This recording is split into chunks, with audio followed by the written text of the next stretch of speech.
If you click this video and you're interested in gaining muscle like me, then you're in the right place. We all know that sleep and training and diet have an essential role in gaining muscle, but there's also some things we can do on top of those things to build muscle.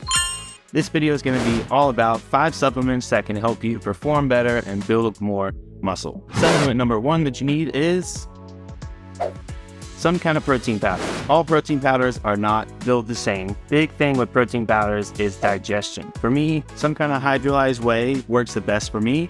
I usually either get this Librado Hydro, which you can now get on Amazon, link down below, or I get Species isolized protein powder. It's important to note that whey protein comes from milk. It's basically a derivative of milk. It's going to be something that your body can absorb easily and quickly. Me personally, I use a protein shake before and after my workouts to maximize my potential for using this protein, because we know that protein builds muscle. You break muscle down, it rebuilds with protein. That's protein synthesis. Boom, bang, that's how you get bigger. The main thing you want to look out for is on the label. So on the label, you want to make sure the first ingredient is the protein that you're actually buying. So, for example, this one says 100% whey protein, hydro is safe. There's nothing else but natural flavors, xanthan gum, sea salt, and some sucrose, so electrolytes and protein basically. This is a really clean protein, so is that isolized from Species. Definitely don't buy the protein that says matrix or blend and doesn't tell you exactly what's in it. Definitely get a whey isolate that's gonna digest. And let's say you buy a protein and it doesn't digest great, don't buy that protein again. Supplement number 2 on the list is steroids. No, just kidding. Creatine. The 2 main benefits are strength and power output, and they have been tested time and time again. This is one of the most tested supplements that's on the market today. So it does this by recycling a DP and turning it into a TP for energy, which is going to lead to power output, which is going to lead to more muscle breakdown, which is going to lead to more protein synthesis, which is going to lead to more muscle gain. So creatine equals more muscle gain. There is a loading phase involved in taking creatine. There's different protocols you could do, but simplicity, I take 10 grams a day in my Intra-Workout. That's all I need. Now, creatine is a natural amino acid that you get from eating meats and other things of that sort, but we want creatine to be at highest bioavailability possible, so that way we can get the most out of it. Research says effective dose is anywhere from 2.5 grams a day to 10 grams a day, so I go on the higher side of that, and it's going to depend on how much muscle you have and whatnot. But if it's not bothering your stomach, giving you digestion issues, which is what it would do if you took too much, then you can take a little more. I wouldn't exceed 10 grams a day unless you're a professional bodybuilder, which in that case, you're probably not watching this video. At the end of the day, creatine is cheap, it's safe, and it's effective. Creatine definitely needs to be on your supplement list. There's different types of creatine out there, but just go with creatine monohydrate.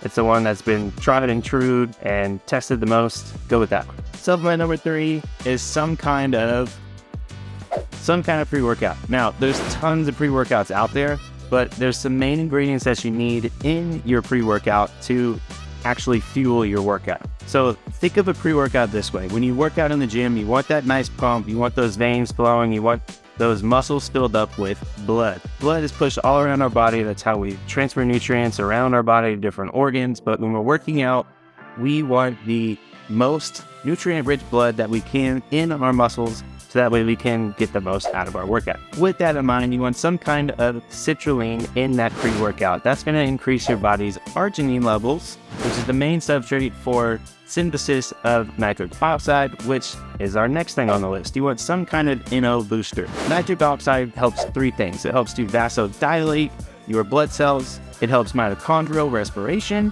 and improves glucose intake, which overall is going to improve your muscle function, therefore giving you better muscle output. Third thing on that pre-workout list is some kind of beta-alanine. Now, what beta-alanine does is it reduces lactic acid buildup, which is the acid that builds up as you work out, and in doing so, it's going to help you work out longer without the fatigue of building up lactic acid. The fourth thing you want in a pre-workout is something that we're already taking, which is creatine, but never hurts to have some kind of extra creatine in there. Again, creatine is going to generate more power, help you work out longer, and perform better. Number 5 on that pre-workout list is caffeine. Personally, I like to take some kind of stim when I'm prepping for a show and when I'm trying to burn as many calories as possible. And for me, that little extra bit of caffeine helps boost that workout, increase my heart rate a little bit, burn some more calories. In the off season, I prefer to go with something a little bit less stim, so less caffeine, or no stim at all and no caffeine. You might want to go for something with no stim if you're working out later in the day and caffeine affects your sleep,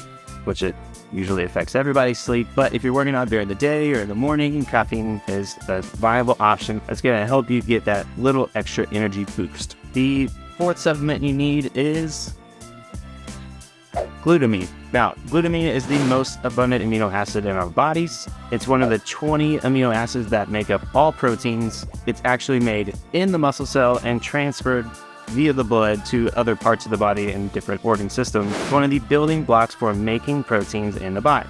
Another main benefit to glutamine is it's going to help your gut. So a lot of what we do in gaining muscle or bodybuilding is eating a bunch of food, which also means that we need to take our digestion seriously. And so if you're taking all those things seriously, you might as well supplement with a cheap glutamine powder that's going to help your gut function. And glutamine has actually even been shown, if you have some kind of diarrhea or mud butt, to actually help prevent that from happening. All right, supplement number 5 on the list is some kind of carb supplement for during your workout. Now, depending on how hard you're working out is really going to depend on if you need an intra-workout or not. Me personally, my workouts are very intense and I need that extra little bit of sugar or carbohydrate that can be broken down quickly for me to utilize as energy. So the 2 main things that an intra-workout's going to do is rehydrate you with some kind of electrolyte, which is some kind of salt, which is what you're sweating out, which is what your body needs to actually contract muscle and do a bunch of other sorts of things. And also help fuel your workout with some kind of quick carbohydrate like dextrose or a cyclic dextrin, something your body can break down easily and use quickly. All right, those are the 5 supplements that I recommend to anybody trying to gain muscle. I feel like those are the very basic level supplements that if you're trying to build muscle, you need in your regimen. If you're looking to order any of the supplements that I showed in this video today, there's an Amazon link in the description below. I make a little bit of kickback from it, so I appreciate your support if you choose to use that link. If not, totally cool. I really hope that this video helped you and will help your muscle building journey. And with that, see you guys in the next video.